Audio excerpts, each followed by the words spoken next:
پوری رومن آپ کے پاس آ جائیں گے، دودھ جلیبی پیش کریں گے، آپ کے ہاتھ پاؤں دابیں گے.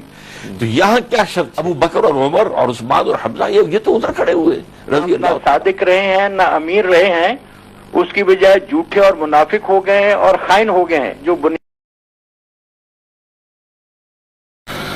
آج ہمیں آگے بڑھنا ہے، امت مسلمہ کو وہاں جانا ہے جو اللہ کو، اللہ کے رسول کو اور قرآن کریم کو مطلوب ہے. طریقہ کار. بسم اللہ الرحمن الرحیم. انیس صاحب، سب سے پہلے ہمیں یہ معین کرنا چاہیے کہ ہمارا اصل پریسائز موضوع کیا ہے. احیاء اسلام، اگر اس کا مطلب ہو اسلام کا بحیثیت مذہب احیاء، تو وہ تو ہو رہا ہے اور بڑے پیمانے پر ہو رہا ہے، مسلمانوں کے اندر بھی ہو رہا ہے.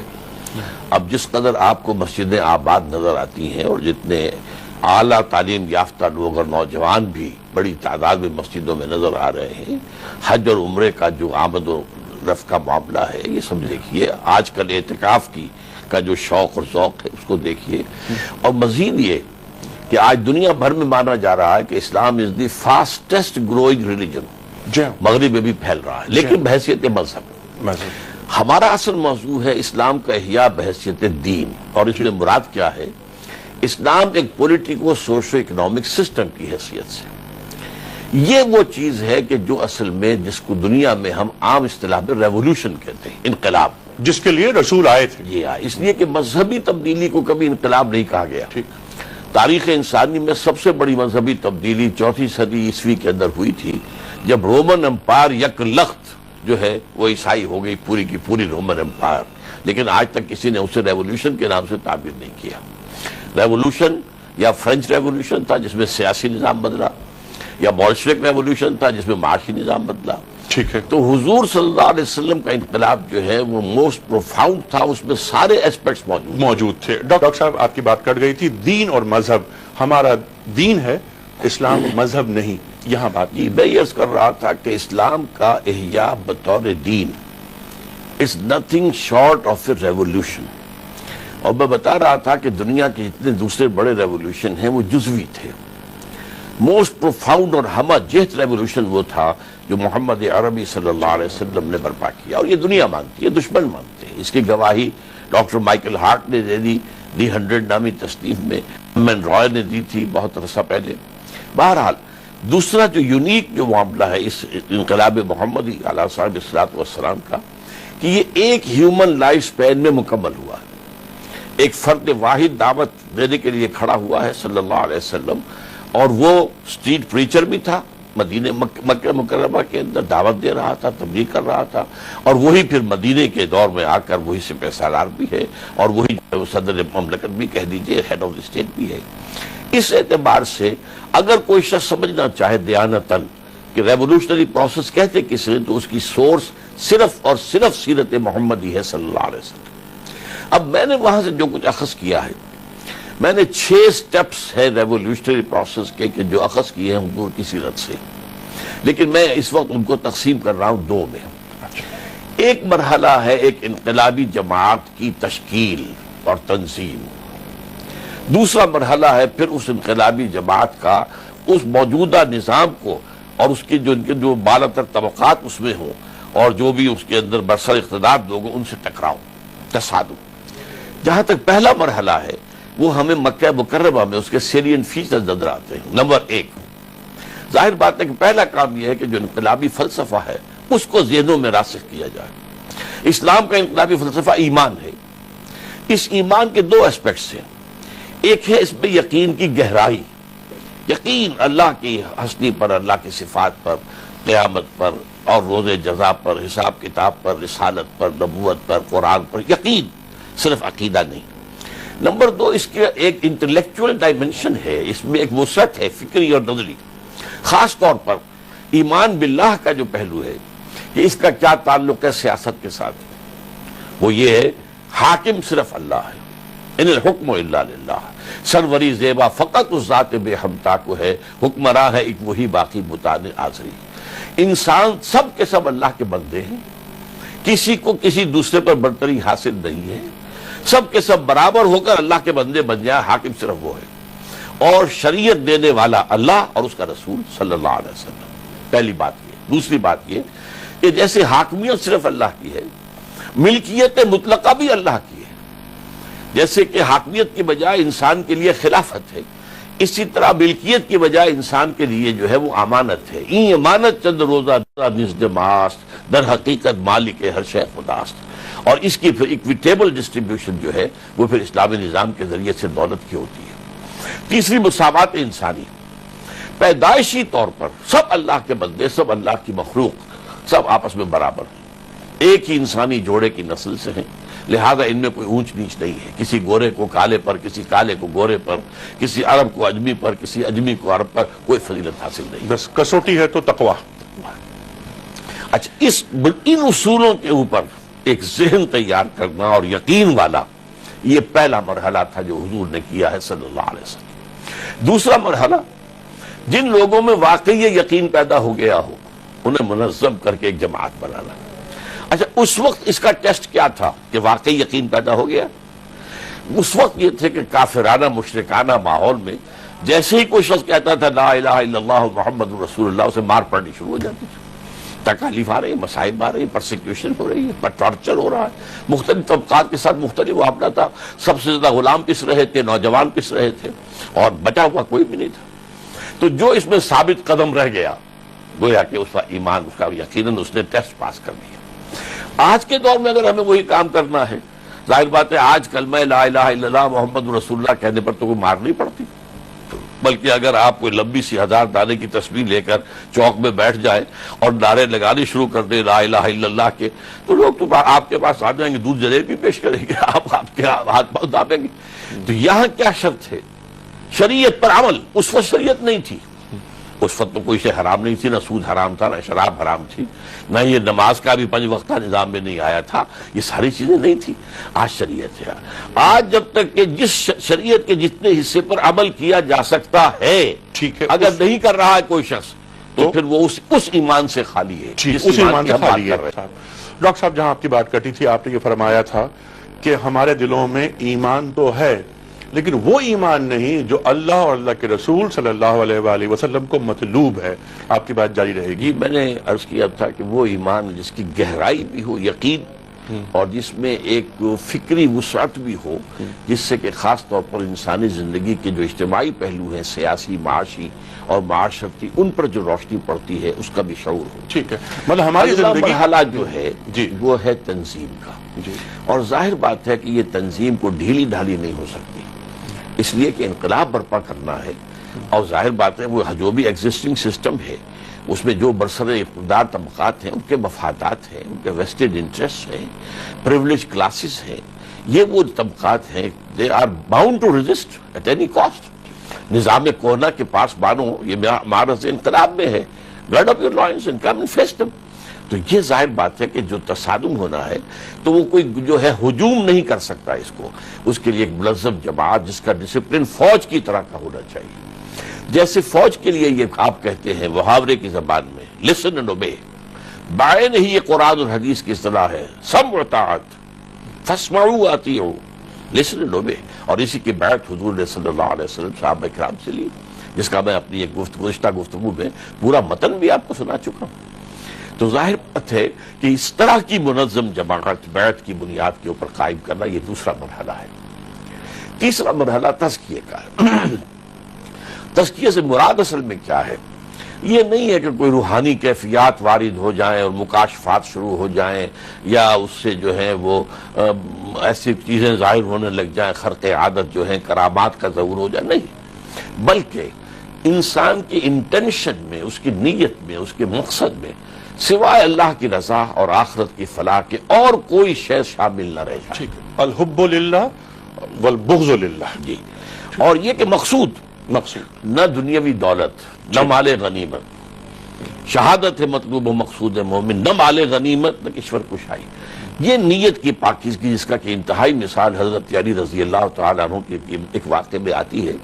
ایک جنگ میں آپ کا دو بدو مقابلہ ہوا، آپ غالب آ گئے اپنے کافر دشمن پر اور اس کے سینے پر سوار ہو گئے، اور اپنا خنجر اس کے سینے میں بھونکنے والے تھے کہ اس نے آپ کے منہ پر تھوک دیا. اب آپ کھڑے ہو گئے چھوڑ کر. وہ حیران ہوا to add insult to injury, میں نے تو یہ کیا تھا، انسلٹ بھی کی ہے، پھر بھی کیوں، کیا ہوا؟ فرمایا میں تمہیں قتل کر رہا تھا صرف اللہ کے لیے، میری کوئی ذاتی دشمنی نہیں تھی۔ اب یہ ہے کہ میرے اندر ایک انتقام کا جذبہ بھی پیدا ہوا ہے، تم نے میری بے عزتی اور توہین کی ہے، اب اگر میں کرتا تو وہ خالص کرنے وجہ اللہ نہ ہوتا۔ اس درجے کا تزکیہ، ٹھیک، اور اس کا ذریعہ کیا ہے؟ یہ کوئی کرسچین مسٹیسزم والا نہیں ہے کہ نفس کو کچل دو بری طریقے سے اور باقی نہ رہنے دو نفس کے اندر، نہیں۔ دین تو کہتا ہے کہ ان نفس کا علیہ کا حق، تمہارے نفس کا بھی تم پر حق ہے، اس کی بھی ادائیگی کرو، جائز طریقے سے کرو۔ روحانیت نہیں ہے اس میں رہبانیت نہیں ہے، اس میں نیو پلاٹنزم یا جو انڈین مسٹیسزم اور جو وہاں کے ہیں وہ بھی نہیں ہے، بلکہ دو چیزیں ہیں اس میں۔ کیا ہے؟ قیام اللیل، رات کی نیند کی قربانی دے کر کھڑے ہونا، یہ نفس کے تقاضوں پر اپنے آپ کو قابو یافتہ کرنے کا سب سے مؤثر ذریعہ ہے۔ ان ناشیۃ اللیل ہی اشد وطئا واقوم قیلا، اور یہ کہ اس میں قرآن پڑھتے رہو، رتل القرآن ترتیلا، قرآن کو اسے اور اتارو اپنے اندر، اور اتارو، hammer it down, hammer it down, hammer it down. میں یہ کہا کرتا ہوں کہ دل کی گہرائی کا کوئی اندازہ ممکن نہیں ہے، جیسے کہ سلطان العارفین نے جو بات کہی ہے، بڑی پیاری کہی ہے سلطان باہو نے رحمۃ اللہ علیہ، دل دریا سمندروں ڈونگے کون دلاں دیاں جانے ہوں۔ یہ دل جو ہے انسان کا، یہ تو سمندروں سے بھی زیادہ گہرا ہے، اس کی گہرائیوں میں یقین اتارتے چلے جاؤ، اور اتارو اور اتارو اور اتارو۔ تزکیہ نفس، فرد کی تیاری، تزکیہ۔ جی ہاں، میں ذرا سلسلہ کلام کو جوڑنے کے لیے عرض کر دوں دو جملوں میں کہ میں نے عرض کیا تھا کہ میں نے حضور کی سیرت مطہرہ سے 6 steps آف ریولوشنری پروسیس جو ہے انفر کیے، ڈرائیو کیے، لیکن اس وقت میں انہیں سمپلیفائی کرنے کے لیے 2 میں تقسیم کر رہا ہوں۔ پہلے حصے کے پھر 4 حصے تھے۔ ایک تو وہ یقین والا ایمان پیدا کرنا جس پر گفتگو ہو گئی، پھر منظم کرنا، سب و طاعت والی نظام والی جماعت ہو، پھر ان کا تزکیہ ہو کہ ان کے مقاصد میں، نیت میں سوائے اللہ کی رضا اور آخرت کی فلاح کے اور کچھ نہ رہے۔ اب چوتھا جو معاملہ ہے وہ ماسٹر پیس ہے محمد رسول اللہ صلی اللہ علیہ وسلم کا، یا اسے ماسٹر سٹروک کہیے، جسے جدید اصطلاح میں کہیں گے پیسیو ریزسٹنس۔ ظاہر بات ہے کہ جب بھی کئی انقلابی جماعت اٹھے گی کسی معاشرے میں اور وہ یہ کہے گی تمہارا نظام غلط ہے، یہ تو ظالمانہ ہے، یہ استحصالی ہے، یہ ایکسپلائٹیٹو ہے، یہ ریپریسو ہے، یہ ڈسکریمنیٹو ہے، تو جو نظام ہے وہ بھی تو ریٹیلیٹ کرے گا۔ یہ پہلے ریٹیلیشن ہوتی ہے زبانی کلامی، تمہارا دماغ خراب ہو گیا، تم پاگل ہو گئے ہو، تو اس کا مرکز کون ہوتا ہے؟ داعی۔ پہلے 3 برس کوئی جو ہے فزیکل پرسیکیوشن نہیں ہوئی، صرف وربل پرسیکیوشن، زبانی ایذا رسانی، اور وہ بھی حضور کی ذات پر۔ پاگل ہو گئے، مجنون ہو گئے، شاعر ہیں، ساحر ہیں، مسحور ہیں، کہیں سے ڈکٹیشن لیتے ہیں، ہم پر روب جماتے ہیں کہ یہ وہی آئی ہے، لیکن انہوں نے غلام کو بند کر رکھا ہے کمرے کے اندر، اجمی غلام ہے جو پرانی کتابوں کا جاننے والا، وغیرہ وغیرہ، جس پر بار بار قرآن میں آتا ہے حضور سے سنگل کے اسی صیغے میں، فاصبر علی ما یقولون واہجرہم ہجرا جمیلا، صبر کیجئے اے نبی، صبر کیجئے، وَلَقَدْ نَعْلَمُ أَنَّكَ يُضِيقُ صَدْرَكَ بِمَا يَقُولُونَ، ہمیں خوب معلوم ہے نبی کہ آپ کا سینہ بھجتا ہے ان باتوں کو سن کر جو یہ کہہ رہے ہیں، لیکن صبر کیجئے۔ اس کے بعد فزیکل پرسیکیوشن شروع ہوئی۔ وہ سمجھتے تھے کہ ہم چٹکیوں میں اڑا دیں گے، لیکن یہ اس نے دیکھا کہ یہ تو جسے ہم معمولی سے سمجھے تھے کوئی یہ آندھی ہے، یہ تو بہت بڑا جھکڑ ہے، آ رہا ہے، اور ہمارے نوجوانوں تک بات پہنچ گئی ہے، ہمارے غلاموں تک پہنچ گئی ہے۔ یہ تو گویا کہ ہمارے جو ہے ایک گودام ہے بارود کے، ان کے اندر دھماکہ ہو گیا تو پھر ہم کہاں ہوں؟ پھر مارو انہیں، بھوکا رکھو، ان کو زنجیروں میں جکڑ دو، ان کو پیٹو، ان کو کوڑے لگاؤ، ان کو یہ کرو، ان کو وہ کرو۔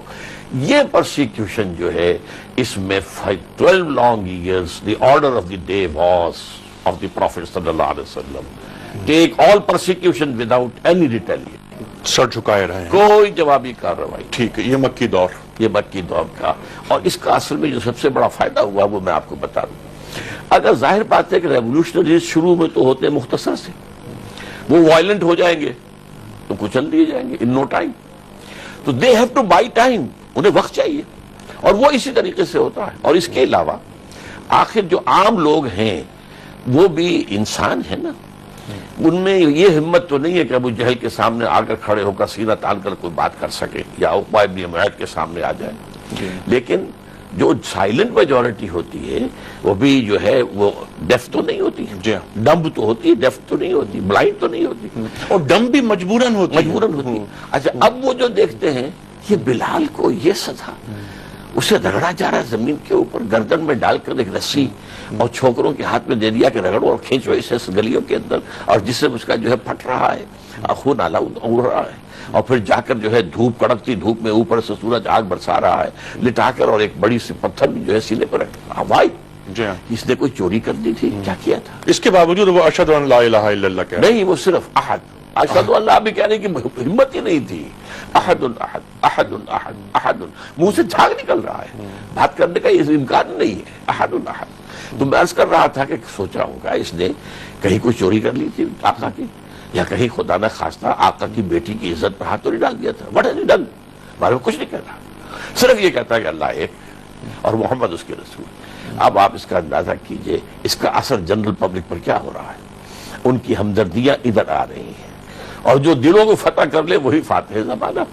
وہ تو کچھ عرصے کے بعد میدان بدر میں جو 1000 آدمی گیا ہے، ان کے دل تو پہلے سے مفتوح تھے ان کی اکثریت کے. وہ جانتے تھے ہمارا بہترین آدمی تو ادھر کھڑا ہے محمد صلی اللہ علیہ وسلم، اور ہمارے بہترین جو چشم و چراغ ہیں ابو بکر اور عمر اور عثمان اور حمزہ، یہ تو ادھر کھڑے ہوئے رضی اللہ تعالیٰ عنہ.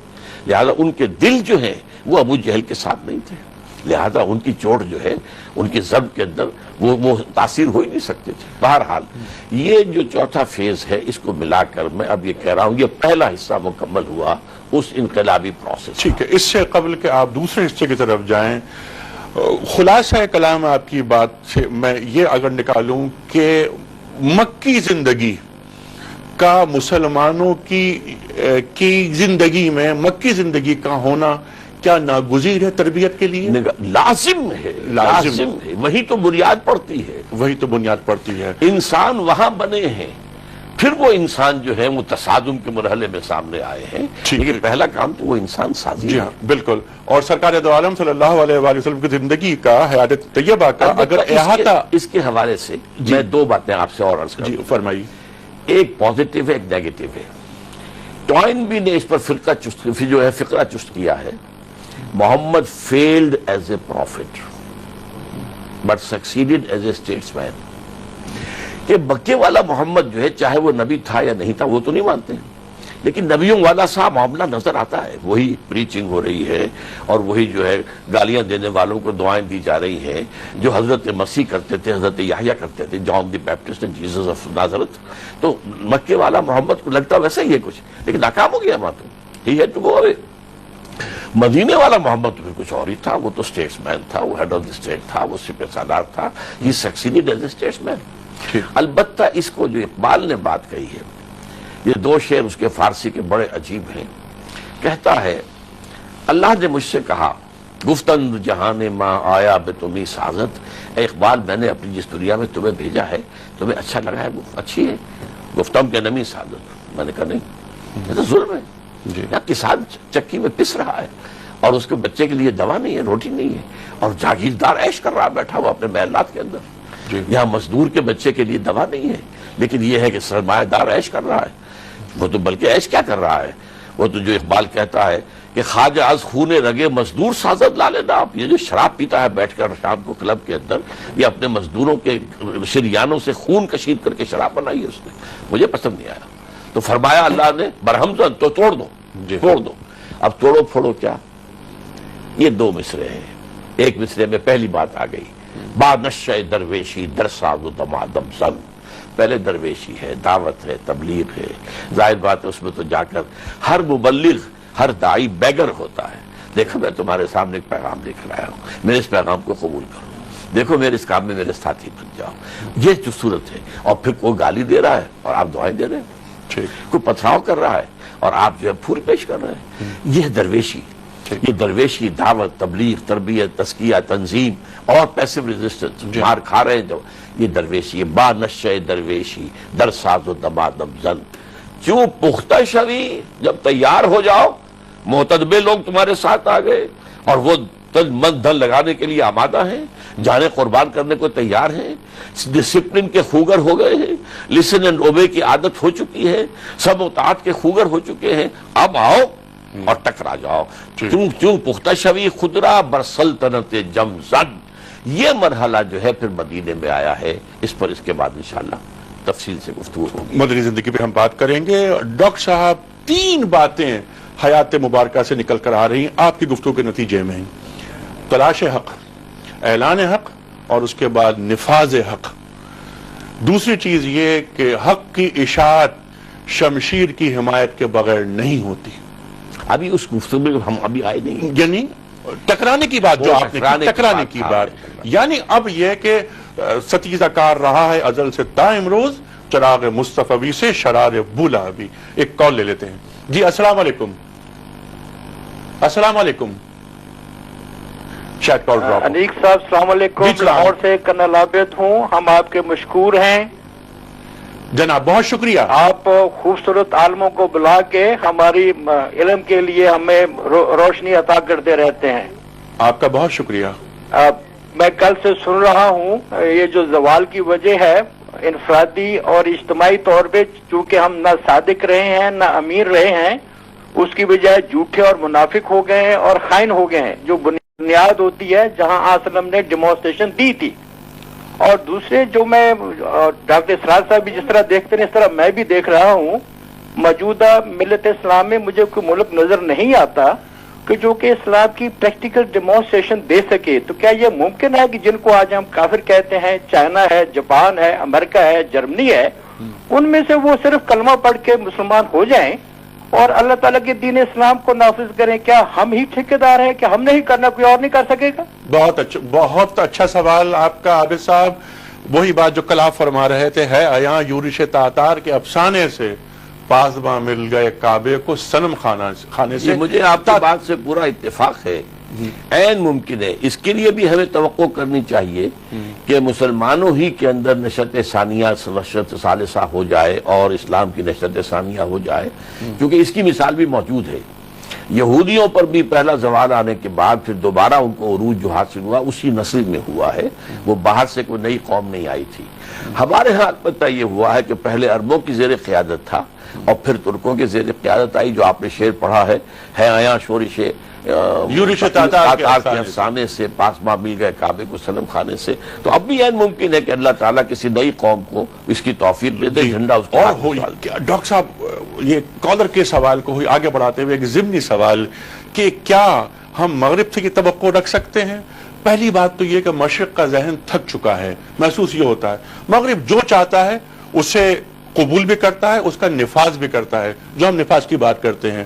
اور جو مغرب کا بدن ہے وہ کسی روح کی تلاش میں ہے. تو اسلام سے زیادہ اچھی روح یا اسلام کا جو لباس اگر مغرب کے بدن کو دے دیا جائے. ذاتی اعتبار سے میں آپ کی اس رائے سے متفق نہیں ہوں. اچھا، میرے نزدیک مغرب کا معاشرہ ڈیکیڈ ہے.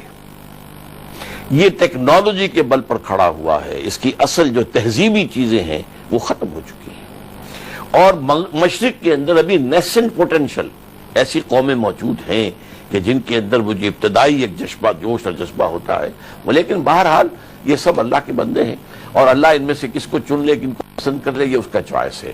ایک ذاتی رائے آپ کی بھی ہو سکتی ہے، میری بھی ہو سکتی ہے. میرے خیال میں وہ مشرق ہی سے ہوگا. اچھا جی ہاں. اور بعض احادیث بھی اسی لفظ کا مشرق کے ساتھ ہے کہ حضور نے فرمایا ہے کہ یخرج الناس من المشرق یعدون للمہدی یعنی سلطان ہی.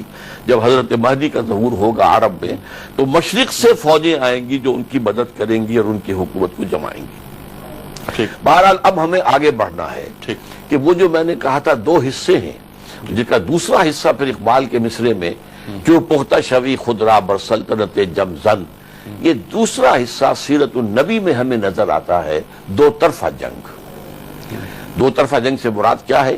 جو سورہ توبہ میں فرمایا گیا اہل ایمان کے بارے میں، یقاتلون فی سبیل اللہ فیقتلون ویقتلون.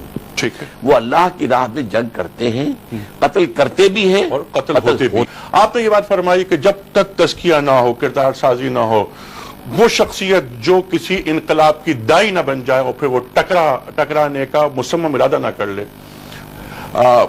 اس فیز تک پہنچنے کے لیے اس سے پہلے مکی زندگی ناگزیر ہے. آپ نے فرمایا لازم ہے.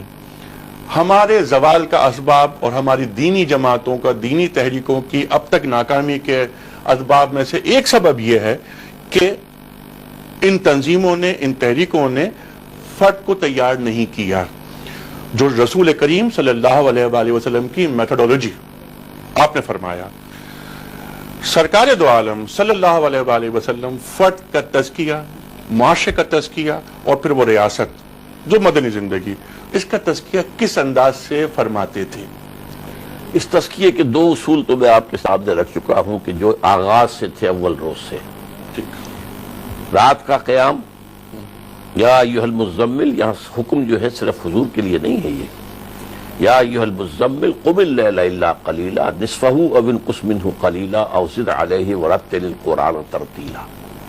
اور یہی بات پھر اس سورہ مبارکہ کے آخر میں آ گئی ہے، ان ربک یعلم انک تقوم ادنی من ثلث اللیل ونصفہ وثلثہ وطائفۃ من الذین معک. اے نبی، اللہ واقف ہے، اس سے جانتا ہے کہ آپ اور آپ کے ساتھی جو ہیں دو تہائی رات اور تہائی رات اور آدھی رات کھڑے رہتے ہیں. یہ تھا اول روز سے جو تزکیہ نفس کا پروگرام تھا کہ ناشیۃ اللیل، رات کا جاگنا اور قرآن کو اپنے اندر اتارنا. البتہ جیسے جیسے بات آگے بڑھی ہے، پھر تزکیہ نفس کے اندر نماز کا نظام آیا ہے. اقم الصلاۃ لذکری، یہ کاہے کے لیے کہ آپ پہ نسیان طاری نہ ہو، یا آپ بھول نہ جائیں کہ آپ اللہ کے بندے ہیں، آپ کو اللہ کے بندہ بن کر زندگی گزارنی ہے. تو دن میں 5 وقت گزرو، نکلو اپنے کاروبار سے اور آؤ اور آ کر اپنا عہد بندگی تازہ کرو. جو حافظ کا ایک شعر ہے مجھے بہت پسند ہے کہ سرکشی نے کر دیے دھندلے نقوش بندگی، آؤ سجدے میں گریں لوح جبیں تازہ کریں. تو یہ آپ کھڑے ہو جاؤ. روزہ دیا گیا تاکہ نفس کے حیوانی تقاضے جو ہیں، جو لیبیڈو ہے فرائڈ کے اصطلاح میں، اس کو تم کنٹرول کر سکو، سیلف کنٹرول. اس کے لیے روزے کی عبادت دی گئی ہے. خرچ کرو اللہ کی راہ میں تاکہ مال کی محبت، جو اصل میں علامت ہے دنیا کی محبت کی، وہ دل سے نکلے، کھرچ کر نکالو. یہ سارا پروگرام عبادات کا، ذکر کا، یہ سارا کا سارا حضور نے دیا صلی اللہ علیہ وسلم، اور یہ تزکیے کا ذریعہ. ٹھیک ہے ڈاکٹر صاحب، ایک کال ابھی لیتے ہیں، لیکن ایک سوال جو میرے ذہن میں اس وقت ہے، جو آپ نے فرمایا تھا آغاز کلام میں، کل بھی آپ نے یہ بات فرمائی تھی، آج بھی یہ بات فرمائی تھی کہ عمرے ہو رہے ہیں، حج ہو رہے ہیں، معتکفین بیٹھ رہے ہیں، ہزاروں کا اجتماع ہو رہا ہے، عبادات تو ہو رہی ہیں، لیکن اثرات معاشرے پر مرتب نہیں ہو رہے. آپ بات کریں تزکیہ نفس کے لیے عبادات، ذوق عبادت کے ساتھ ساتھ حسن معاشرت نظر کیوں نہیں آتا؟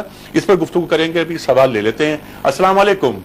وعلیکم السلام جناب انیس بھائی. جناب کیسے ہیں جناب آپ؟ الحمدللہ. کون صاحب بول رہے ہیں، کہاں سے؟ جی میں مشتاق احمد بول رہا ہوں سعودی عرب سے. جی جی ارشاد. جی ڈاکٹر صاحب سے ایک حدیث ہے، اس کے بارے میں، اس کی روشنی میں میں سوال کرنا چاہتا ہوں. کہیے.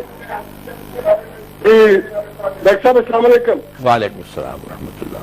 جی ایک حدیث ہے نبی کریم علیہ الصلوۃ والسلام کی، بدا اسلام غریبا فیعود کما بدا فطوبى للغرباء.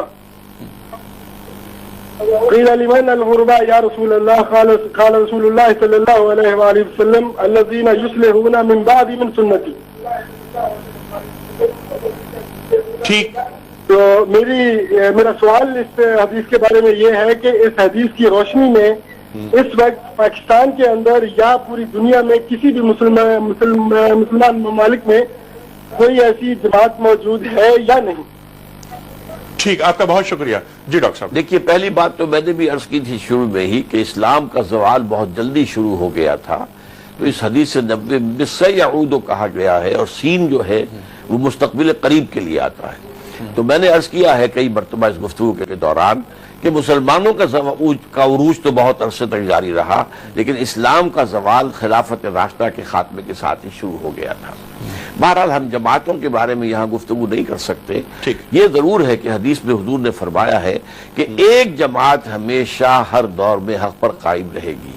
اب اس کو تلاش کرنا یہ آدمی کا اپنا کام ہے، لیکن یہ کہ ہم یہاں پر کسی کی نشاندہی یا کسی جماعت کی نفی اور کسی کی توثیق یا اور کسی کو ہم تجویز کریں، یہ ہمارا اس وقت کام نہیں ہے. ٹھیک ہے.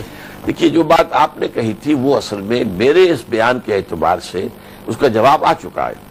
وہ ایمان پیدا کیے بغیر جو حقیقی قلبی ایمان ہو، یہ عبادات وہ نتیجہ ظاہر کر ہی نہیں سکتی. یہ عبادات اس ایمان کے بغیر محض ریچولز رہ جاتی ہے.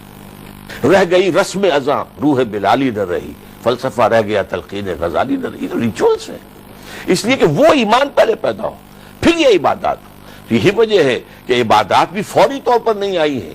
پہلے جیسا کہ میں نے عرض کیا وہ ایمان کی بنیاد کو قائم کیا گیا. اس ایمان کے پیدا ہونے کے بعد دلی یقین والا ایمان جب پیدا ہوگا پھر یہ عبادات، وہ جو اقبال کہتا ہے نماز و روزہ و قربانی و حج یہ سب باقی ہیں تو باقی نہیں ہے. یہ تو ریچولز کی حیثیت سے ہیں جب تک کہ وہ ایمان پیدا نہ ہو جائے. ٹھیک ہے، بالکل بہت اچھی بات کہ جب تک وہ ایمان نہیں آئے گا تب تک ہم ان عبادات کی برکات سے مستفید نہیں ہو سکتے. یہ فیوز و برکات ہم تک نہیں پہنچ پاتی اور نہ ہم ان تک پہنچ پائیں گے. اچھا سمپل سا سوال ڈاکٹر صاحب یہ ہے کہ چلیے ٹھیک ہے اب تک ایسا ہوا، اب وہ فرد تیار کیسے کیا جائے کہ جو دین کو مطلوب ہے؟ پھر وہی آپ تکرار کر رہے ہیں اس بیان کی، ساری گفتگو تو اسی پر ہو رہی ہے. پہلے ایمان یقین والا پیدا کیا یہ جائے. گول ہے اور اس کا یہ مقصد ہے. اس کا ذریعہ قرآن پہلے گفتگو ہو چکی ہے. جی رجوع القرآن. وہ جنس نہیں ایمان جسے لے آئیں دکانیں فلسفہ سے، ڈھونڈے سے ملے گی عاقل کو یہ قرآن کے سپاروں میں. لیکن اس کے لیے تحریک چلنی چاہیے کہ لوگ قرآن کی زبان قرآن کی عربی سیکھیں، اس عربی میں قرآن کی اپنی زبان میں اپنی آنکھ سے پڑھیں. اگر آپ ٹرانسلیشن پڑھ رہے ہیں تو آپ در حقیقت اپنی آنکھ سے قرآن نہیں پڑھ رہے، ٹرانسلیٹر کی نگاہ سے قرآن پڑھ رہے. یہ بات آپ نے فرمایا. طریقہ کار یہ ہوگا یہ ہے کہ وہ انسپائر نہیں کرتا، اس سے کچھ نالج حاصل ہوتا ہے لیکن جو انسپریشن ہے تیرے ضمیر پہ جب تک نہ ہو نزول کتاب گرا کشاہ نہ راضی نہ صاحب کشاف. تاثیر کی اہمیت ہے، تو اس کی اصل میں تفصیل ہے. لیکن یہ کہ پہلے دن کی بات میں نے کہی تھی، بذریعہ قرآن ایمان، بذریعہ بیعت تنظیم، ٹھیک، بذریعہ قیام اللیل اور قرآن تزکیہ، ٹھیک ہے. پھر یہ کہ اس کے ساتھ ساتھ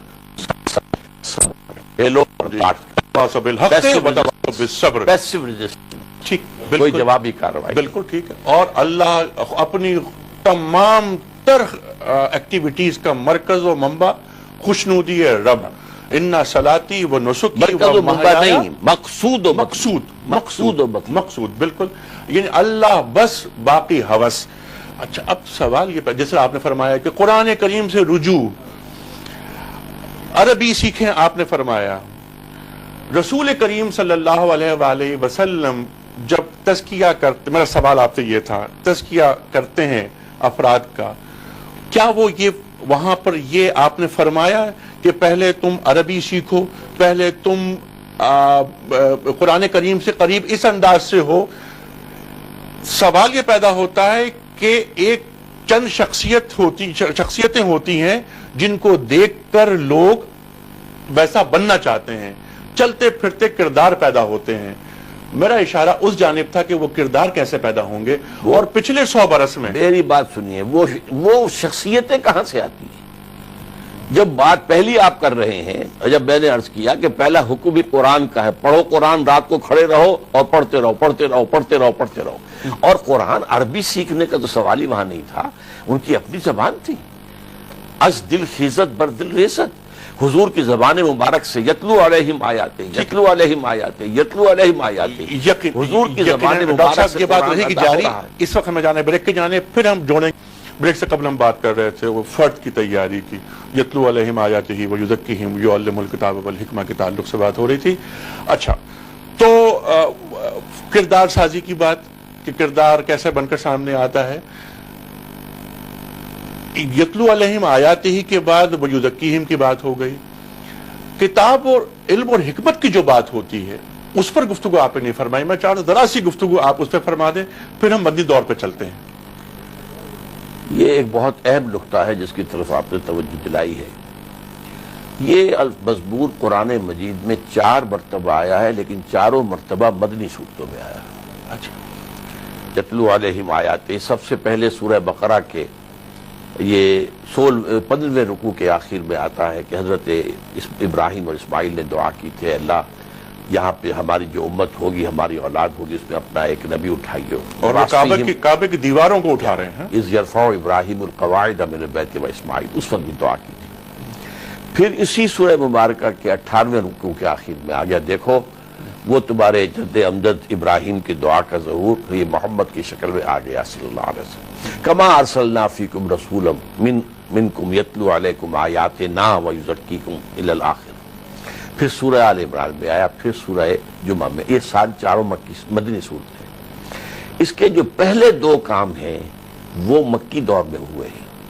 کتاب اور حکمت کی تعلیم مدنی دور میں آ کر ہوئی ہے, اس لیے کہ کتاب کا لفظ قرآن مجید میں خاص طور پر شریعت کے لیے آتا ہے. جہاں کوئی شرعی حکم آتا ہے کتب علیکم الصیام, جہاں کوئی اللہ کی طرف سے امر آتا ہے کتب علیکم اذا حضر احدکم الموت ان ترک خیرا للوصیۃ للوالدین والاقربین. کتاب اس لیے آتی ہے. ان الصلاۃ کانت علی المؤمنین کتابا موقوتا. تو یہ کتاب کہتے ہیں شریعت کو. آیات قرآنیہ جن سے کہ ایمان پیدا ہوتا ہے, ایمانی مباحث, یہ آپ کو مکی صورتوں میں ملیں گے, لیکن یہ کہ شریعت کے احکام مکی صورتوں میں نہیں ملیں گے. یہ تعلیم میں کتاب اور تعلیم میں حکمت اصل میں یہ بدنی دور کی بات ہے. یہ تکمیل ہے اس پروسیس کی جس کا کہ مکے میں آغاز ہوا ہے, اس میں تلاوت آیات اور تزکیہ کے ذریعے سے. اب آئیے اصل میں جب ہماری اصل گفتگو چل رہی تھی کہ وہ جو حضور کی سیرت مطہرہ سے میں نے 6 سٹیپس ڈرائیو کیے اور ان کو پھر میں نے کہا کہ 4+2 میں میں نے تقسیم کر دیا. پہلا دور جو مکی دور جس کا کہ مظہر اتم ہے وہ 4 ہے. دعوت ایمان نظریہ قرآن, تنظیم, تزکیہ اور صبر بحث, کوئی جوابی کارروائی نہیں. اس کے بعد مدینے میں آتے ہی پہلا فیز جو آیا ہے اس کے لیے کہیں گے جدید اصطلاح میں ایکٹیو ریزسٹنس. آپ نے صرف 6 مہینے لیے ہیں مدینے آ کر, اور ان 6 مہینوں میں 3 کام کیے. مسجد نبوی کی تعمیر کی تاکہ آئندہ کے لیے ایک مرکز وجود میں آ گیا. یہ نماز کا مرکز بھی ہے, تزکیہ نفس کا بھی ہے, یہ خانقاہ بھی ہے, یہ دارالعلوم بھی ہے, یہ گورنمنٹ ہاؤس بھی ہے, یہ پارلیمنٹ بھی ہے, یہ دارالندوہ بھی ہے, یہیں پر وفود بھی آتے ہیں اور ان سے گفتگو ہوتی ہے وغیرہ وغیرہ. نمبر 2, یہ جو 2 سیگمنٹس اب امت کے بن گئے تھے مہاجر اور انصار, ان کو ایک کرنا, مواخات بین المہاجرین والانصار, ایک مہاجر ایک انصاری بھائی بھائی. نمبر 3, یہ جو 3 طاقتور قبیلے یہودیوں کے موجود تھے جو مستقبل میں ٹربل پیدا کر سکتے تھے, ان کو آپ نے جکڑ لیا. یہ میثاق مدینہ اصل میں ایک pact for joint defence of Medina تھا. اسے خام خواہ بعض لوگوں نے دستور قرار دے دیا ہے. یہ اصل میں یہ تو ایک جوائنٹ ڈیفنس کا ایک جو ہے معاہدہ تھا کہ اگر باہر سے حملہ ہوگا تو ہم امت واحدہ کی حیثیت سے مل کر مدینے کا تحفظ کریں گے. 7ویں مہینے سے حضور نے چھاپا مار دستے بھیجنے شروع کر دیے. بدقسمتی سے سیرت کی کتابیں جو لکھی گئی ہیں کولونیل رول کے دوران, اس میں اس چیز کو چھپایا گیا, اس لیے کہ مغرب ہم پر اعتراض کرتا تھا کہ یہ تو تلوار سے پھیلا ہے دین, یہ تو خوریزی کرنے والا دین ہے. تو موقف ہمارے دانشوروں نے جن میں بہت بڑے مقام پر علامہ شبلی بھی ہیں یہ اختیار کیا کہ نہیں یہ تو ساری دفاعی جنگیں تھیں, یہ 100% غلط ہے. اصل میں اقدام کیا حضور نے مکے میں خود. یہ تو آپ کا فرض منصبی تھا کہ دین کو غالب کرنا ہے. آپ مدینے کی کھجوروں کی چھاؤں میں بیٹھ کر آرام کرنے کے لیے مدینے نہیں گئے تھے. آپ کو تو الٹرنیٹ بیس چاہیے تھا جہاں سے آپ اپنی اگلی جو مہم ہے اپنی اس انقلابی عمل کی اس کو لانچ کر سکیں. لہذا 8 مہمیں ہیں غزوہ بدر سے پہلے, پلیز نوٹ, جن میں 4 میں حضور خود شریک ہوئے اور وہ اسی لیے غزوات کہلاتے ہیں, اور 4 جو ہے سرایہ ہیں. اچھا, انہی میں ایک سریہ جو ہے نخلا کا, وہاں پر مسلمانوں کے ہاتھوں کافر کا قتل ہو گیا, مشرک کا, مکے والے کا. پہلا قتل ہجرت کے بعد مسلمانوں کے ہاتھوں ایک مشرک مکہ کا ہوا ہے. اور یہ جو قافلوں کا پیچھا حضور کر رہے تھے, یہ اکنامک بلاکیڈ آف مکہ, اس لیے کہ ان کا ذریعہ معاش تو یہ تجارت ہی تھی. تو اس کے اوپر جو آپ نے کہا, آپ جو ایک قافلہ لے کر ابو سفیان جا رہے تھے, اس وقت میں ادب سے نام لے رہا ہوں, بعد میں ایمان لے آئے ہیں, صحابی ہیں, تو اس قافلے کا آپ نے پیچھا کیا, وہ نکل گئے تھے. واپسی پر انہوں نے SOS پیغام بھیج دیا مکے میں کہ مجھے خطرہ ہے محمد کے آدمیوں سے صلی اللہ علیہ وسلم, تو مدد بھیجو. کیونکہ قافلے کے ساتھ تو زیادہ 50 آدمی تھے محافظ, اگر حضور کو حملہ کرتے ہیں تو اس کا قوت تحفظ کیسے کریں گے. تو ایک طرف نخلا سے انسان چیختا ہوا آیا کہ محمد کے آدمیوں نے ہمارا آدمی مار دیا, ماحول بن رہا ہے. اب وہاں پر اصل میں مکے میں ڈوز بھی تھے اور ہاکس بھی تھے. جی ہاں۔ ابو جہل، ابو عقبہ ابن ابی معیط کے قسم کے لوگ چاہتے تھے کہ ہم جائیں مدینے پر حملہ کریں اور وہ اس سارا معاملہ ختم کر دیں ایک ٹھیک۔ لیکن عتبہ ابن ربیعہ ان کا ایک سینئر آدمی تھا، حکیم بن حزام تھے جو حضرت خدیجہ کے رشتہ دار بھی تھے، وہ بھی ابھی ایمان نہیں لائے تھے، بعد میں ایمان لے آئے، یہ ڈز میں سے تھے۔ بالکل ان ٹھیک کا ہے کہنا یہ تھا۔ ڈاکٹر صاحب، یہی گفتگو آپ کی رہے گی جاری، تفصیل سے بات کریں گے، ظاہر ہے مدنی دور ہے، اس وقت ہمیں جانا ہے ایک بریک کی جانب۔ ڈاکٹر صاحب، مدنی زندگی، نفاذ حق کی بات ہو رہی ہے، غزوات شروع ہوتے ہیں، سرایا کا آپ نے ذکر کیا، بات آپ کی کٹی تھی وہی سے جوڑتے ہیں۔ ہاں، میں یہ عرض کر رہا تھا کہ مکے میں ڈوز بھی تھے، یعنی جو بڑے کچھ نیک طبیعت لوگ تھے، وہ نہیں چاہتے تھے خانہ جنگی، اور ہاکس بھی تھے ابو جہل جیسے۔ عتبہ ابن ربیعہ ان میں جو تھا ڈوز میں، وہ ان کا سر خیل تھا، اور اس نے ایک پیارا جملہ کہا۔ اس نے کہا ان لوگوں سے جو ہاکس تھے کہ دیکھو، محمد اور اس کے ساتھی یہاں سے چلے گئے صلی اللہ علیہ وسلم علیہ السلام رضی اللہ عنہ، اب تمہارے سر سے گویا کہ بلا ٹل گئی۔ محمد وہاں جا کر بھی نچلے بیٹھنے والے تو نہیں ہیں، اب وہاں ان کا تصادم بقیہ عرب سے ہوگا۔ اب اگر محمد سارے عربوں کو اوپر جیت جائے تو what do we stand to lose؟ ہمارا یہ اپنی آدمی ہے نا، محمد قرشی ہے نا، ہماری حکومت قائم ہو جائے گی پورے عرب پر۔ اور اگر عربوں نے ختم کر دیا محمد کو صلی اللہ علیہ وسلم تو جو تم چاہتے ہو وہ ہو جائے گا، اور تمہاری اپنی تلواریں اپنے بھائیوں کے خون سے رنگیز نہیں ہوں گی۔ لیکن یہ فضا بھی چل رہی تھی کہ ادھر سے آ گیا چیختا ہوا ایک شخص نخلا سے، ہمارا آدمی مار دیا محمد کے آدمیوں نے صلی اللہ علیہ وسلم۔ ادھر سے پیغام آ گیا SOS ابو سفیان کا، اب وہ تجارتی قافلہ لوٹ لیا گیا، لوٹ لیا، خبر آ گئی، ایک خدشہ، اندیشہ۔ لہذا یہ اب فوج نکلی ہے، وہاں حضور کو وحی کے ذریعے سے خبر ہو گئی، اور اس کے بعد جو ہے اب تفصیل میں ہم نہیں جا سکتے۔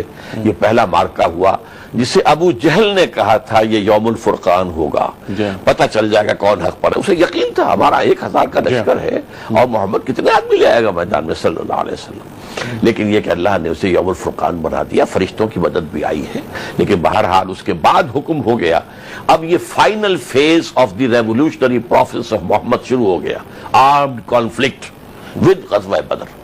اس لیے اسی وقت پھر وہ آیت نازل ہو گئی۔ اب جب یہ آغاز ہو گیا ہے تو اب یہ ختم نہیں ہونا چاہیے جب تک کہ کفر کا اور شرک کی بالادستی کا خاتمہ نہ ہو جائے، اور فتح مکہ پیش نظر آئے گا۔ قاتلوہم حتی لا تکون فتنۃ ویکون الدین کلہ للہ، دین پورا کا پورا اللہ کے ہو جائے، پورا نظام زندگی اللہ کے حکم کے تابع ہو جائے، حاکمیت خداوندی کا نفاذ ہو جائے۔ تو یہ ہے 6 سالہ فیز، اس میں اپس اینڈ ڈاؤنز آئے ہیں۔ اس میں معلوم ہے کہ بدر میں ان کے 70 بڑے بڑے چوٹی کے سارے سردار مارے گئے، مسلمان 13 شہید ہوئے آن دی اسپاٹ، ایک جو ہے زخمی ہوئے تھے جو واپس کے سفر کے دوران شہید ہو گئے، فوت ہو گئے، وہ 14 ہیں۔ احد میں مسلمانوں کی غلطی کی وجہ سے فتح مل گئی تھی، لیکن یہ کہ وہ عارضی شکست میں بدلی، مسلمانوں کا شدید نقصان ہوا، یہ اپس اینڈ ڈاؤنز تو ہوئے، لیکن یہ کہ 6 سال کے بعد بہرحال پھر آپ کو معلوم مکہ فتح ہوا ہے۔ اب یہاں جس چیز کو میں چاہتا ہوں آپ سے گفتگو کرنا، اب اگر یہ کام ہونا ہے اور ہونا ہے جی، تو 5 فیزز تو جوں کے تو ہوں گے، ڈٹو ہوں گے، کاربن کاپی ہوں گے پروسیس آف محمد کے صلی اللہ علیہ وسلم۔ اور مدنی زندگی 6 کے اندر آ کر یعنی آرمڈ کانفلکٹ کے مقابلے میں قابل غور مسئلہ ہے، اور وہ کیا ہے کہ حالات جو بدل گئے ہیں ان کے پیش نظر کچھ اجتہاد کی ضرورت ہے، اجتہاد کی ضرورت ہے۔ آپ کو سمجھیے بدلے کیا ہیں حالات۔ وہاں کیا تھا، ایک طرف کفر ایک طرف ایمان۔ جی، یہاں مسلمان ملکوں میں یہ تحریک اٹھتی ہے اگر تو حاکم کون ہے، مسلمان۔ یہاں معاملہ مسلمان ورسس مسلمان کا ہو جاتا ہے، ایک بات۔ نمبر 2، اس وقت عرب میں کوئی مرکزی حکومت نہیں تھی، ایک غیر رسمی سی گویا کہ پورے عرب پر قریش کی بالادستی قائم تھی، لیکن یہ کہ کوئی مرکزی حکومت تو نہیں تھی، ٹھیک ہے، کوئی سٹینڈنگ آرمیز تو نہیں تھی، کوئی لاکھوں کی آرمیز تو نہیں تھی۔ بالکل ٹھیک ہے ڈاکٹر صاحب، حالات تبدیل ہو گئے، سیاسی منظرنامہ تبدیل ہو گیا، ظاہر ہے 1400 برس پہلے کے حالات و واقعات یہ نہیں ہیں، لیکن جو بات آپ نے فرمائی اس کا جو مغز ہے وہ نکل کر یہی آتا ہے کہ سیرت پاک صلی اللہ علیہ وآلہ وسلم کی روشنی میں ہمیں بدلے ہوئے حالات کو ذہن میں رکھتے ہوئے بھی سیرت رسول سے استنباط کرتے ہوئے اس فرد کو فنکشنل کرنا ہے کہ جس کے آگے ہمیشہ رسول کریم صلی اللہ علیہ وآلہ وسلم کی ذات اقدس اور آپ کیا دیا ہوا درس موجود رہے گا۔ ڈاکٹر صاحب اسی گفتگو کو کل لے کے چلیں گے آگے، اس کا پروگرام ختم کرنا ہے۔ میں آپ کی آمد کا بڑا شکر گزار۔ خواتین و حضرات، مدنی زندگی پر بھی ہم نے بات کی، ڈاکٹر صاحب نے جو 6 اسٹیپ بتائے اس پر بھی گفتگو کی، یہ گفتگو رہے گی جاری۔ ڈاکٹر صاحب ہمارے لیے ایک نعمت ہے، مستقل باتیں ہم ان سے سیکھتے ہیں۔ کل تک کے لیے انیق احمد کو اجازت دیجیے۔